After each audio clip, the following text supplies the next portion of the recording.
Bonjour à tous et bienvenue sur Radio Sensation à Bernay. Dans ce nouveau mag, on parle d'inclusion des personnes en situation de handicap. Et pour en parler, mes invités aujourd'hui sont Sandrine Baziré et Franck Emo. Ils sont tous les deux membres de l'ADAPT Normandie. Bonjour à tous les deux, bienvenue.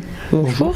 Alors l'ADAPT au niveau national, c'est 109 établissements et services d'accompagnement, de formation, d'insertion et même de soins. Le tout réparti sur l'ensemble du territoire. Chaque année, c'est plus de 18 000 personnes qui sont accompagnées par vos services.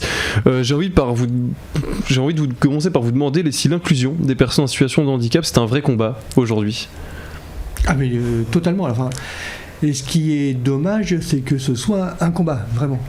Voilà, ça devrait être quelque chose de naturel, que la société accepte et fasse au quotidien.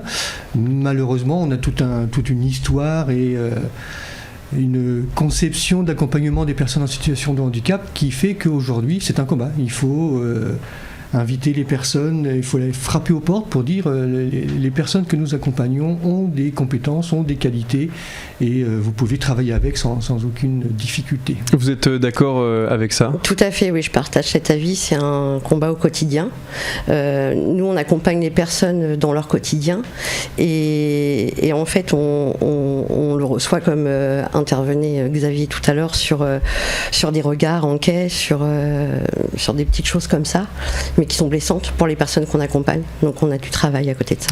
Pour favoriser cette inclusion, pour faire un petit point sur l'ADAPT, l'association organise chaque année un événement, c'est la Semaine européenne pour l'emploi des personnes handicapées. Est-ce que vous pouvez nous dire quelques mots sur cet événement ? En quoi consiste cette semaine ?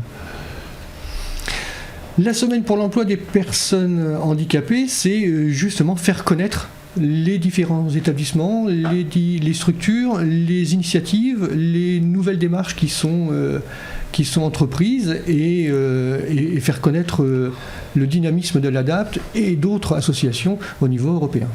C'est important d'avoir des événements comme celui-ci justement pour favoriser d'autant plus l'inclusion. Ça fait partie du combat. Voilà, ça fait partie des choses obligatoires à faire pour se faire connaître et faire connaître toutes les compétences et les qualités des personnes que nous accompagnons toute l'année. On a peur de ce qu'on ne connaît pas, en règle générale. Donc en apprenant à connaître ces personnes différentes, on se rend compte qu'il n'y a pas tant de différence que ça. C'est pour ça aussi, vous pensez que cette inclusion est si difficile et peine à se faire au fur et à mesure du temps ? C'est parce que les gens ont peur de l'inconnu finalement ? Je pense, oui. C'est le problème. Pendant des années, ça a été cloisonné. L'accompagnement a été cloisonné dans des structures. Là, maintenant, on s'ouvre. On ouvre les portes et on fonce. Et les gens nous découvrent, mais encore, juste des petits exemples comme ça, il y a toujours des personnes qui ont peur de s'asseoir dans un fauteuil roulant. Parce que ça pourrait porter malheur. Donc voilà, malgré tout, ce sont ces images-là qu'il faut vaincre, qu'il faut combattre. Par rapport à ce que vous dites au fauteuil roulant, maintenant il y a même un sport qui s'est créé pour les personnes valides aussi, où ça consiste à être dans un fauteuil roulant et à faire du basket comme ça aussi. Ça aide aussi à l'inclusion peut-être, ces choses-là. Tout ce qui peut faire connaître l'efficacité, vraiment les compétences, les qualités des personnes en situation de handicap est efficace et est indispensable. Indispensable que ce soit dans le sport, dans le travail au quotidien, dans les émissions de radio, dans les jardins partagés, voilà. Faire connaître que oui, les personnes, on peut avoir un handicap et en plus on peut tous être soumis à une condition de handicap dans notre vie. Il suffit de se casser une jambe et puis être plâtré pendant quelques semaines pour se rendre compte qu'on ne se déplace pas de la même façon. On ne fait pas ses courses de la même façon. Mais ça ne nous empêche pas d'être la même personne et de toujours aimer notre prochain et d'avoir envie de bosser. Vous faites tous les deux partie de l'ADAPT, du coup j'ai dit au début, est-ce que vous pouvez nous présenter un peu cette association, en quoi elle consiste et quelles sont vos actions menées dans cette association ? Sandrine, je me tourne vers vous. Alors voilà, moi je travaille sur la plateforme, donc le foyer d'hébergement, le SAVS et le SAMSA.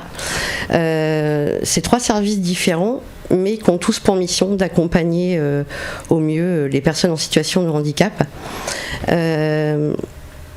À l'hébergement, on apprend le quotidien afin qu'ils puissent sortir de l'établissement. Mais dans ce quotidien, ça tout ne tourne pas autour du quotidien. Le fait d'aller vers les autres, le fait d'avoir une vie sociale, c'est tout aussi important que de savoir entretenir sa maison, faire ses courses ou à manger en fait. D'où cet intérêt de porter les personnes sur l'extérieur. Avec l'asso, comment vous aidez justement ces personnes en situation de handicap à s'insérer dans la société et être plus autonomes ? C'est un travail de tout. Alors, l'idée, c'est pas de vraiment imaginer le meilleur parcours possible. L'idée, c'est de essayer de comprendre quel parcours la personne veut suivre, et après de trouver les chemins pour lui permettre de réaliser son projet. À la limite, c'est beaucoup plus compliqué que de programmer un parcours déjà tout fléché et puis de dire aux personnes, vous partez de A, vous irez jusqu'à B parce que nous on sait faire ça. Là, on se rend disponible, on essaie de créer tous les services autour du projet de la personne dont elle pourrait avoir besoin. D'où cette fonction plateforme qui permet dont Sandrine parlait, qui permet d'offrir aux personnes que nous accompagnons un maximum de métiers, de professionnels au service de son projet. Alors, pour ce qui est de l'inclusion au travail, dans la vie professionnelle, il y a quelque chose dont on parle peu, c'est la Convention internationale relative aux droits des personnes handicapées, donc la CIDPH. Il y a notamment l'article 24 de cette convention qui protège le droit à l'éducation avec l'inclusion sans discrimination. Ça comprend le droit au travail aussi, l'accès au travail. Donc ça, c'est la théorie. Dans la pratique, est-ce qu'elle est respectée, cette convention ? Alors, je vais être très je vais pas être méchant, mais il y a une question de moyens derrière. Voilà, quand on parle d'inclusion scolaire pour une personne, un enfant en situation de handicap, certains ont besoin d'une auxiliaire pour l'aider à accéder à la salle de cours, pour aider à transcrire les cours, etc. Il n'y a pas forcément une auxiliaire disponible pour chaque enfant. Alors, c'est peut-être pas forcément qu'une question de moyens, mais déjà au départ, mettre en place une personne disponible derrière chaque personne en situation de handicap, financièrement, ça va être très très compliqué. Donc on imagine des choses, on essaye d'être inventif, de trouver de nouvelles façons de faire pour répondre aux besoins, sans forcément coûter plus cher, mais faire en sorte que la personne puisse trouver sa place dans la société et s'épanouir. Quelque chose à rajouter, Sandrine ? Je partage, on manque clairement de moyens, et des moyens humains aussi.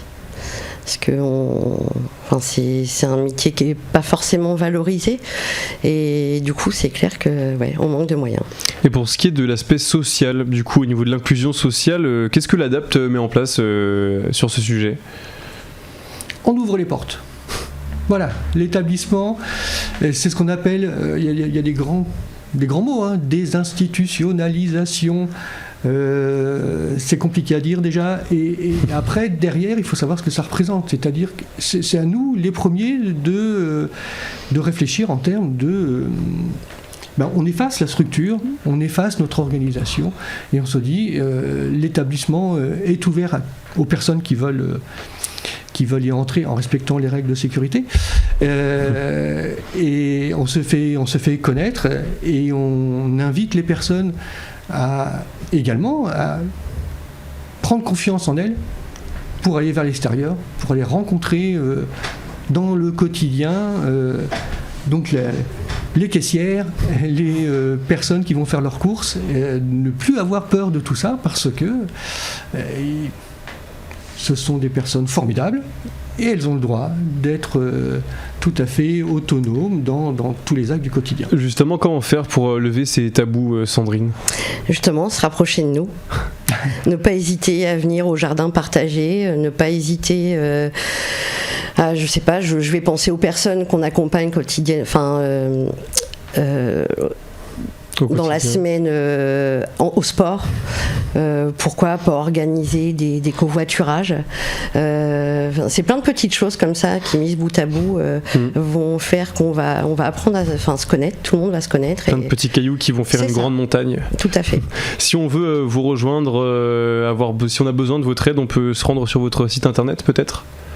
sans problème sur l'Adapt en Normandie. Il y a plusieurs sites, Facebook, LinkedIn, etc., sur lesquels on peut retrouver toutes les coordonnées des établissements. Et ben en tout cas, le message est bien passé. Merci beaucoup à tous les deux, Sandrine Baziré et Franck Emo, membres de l'Adapt Normandie, d'avoir été avec nous pour cette émission, qui est comme d'habitude disponible en podcast audio et vidéo sur notre site internet, application ainsi que notre chaîne YouTube Radio Sensation Normandie.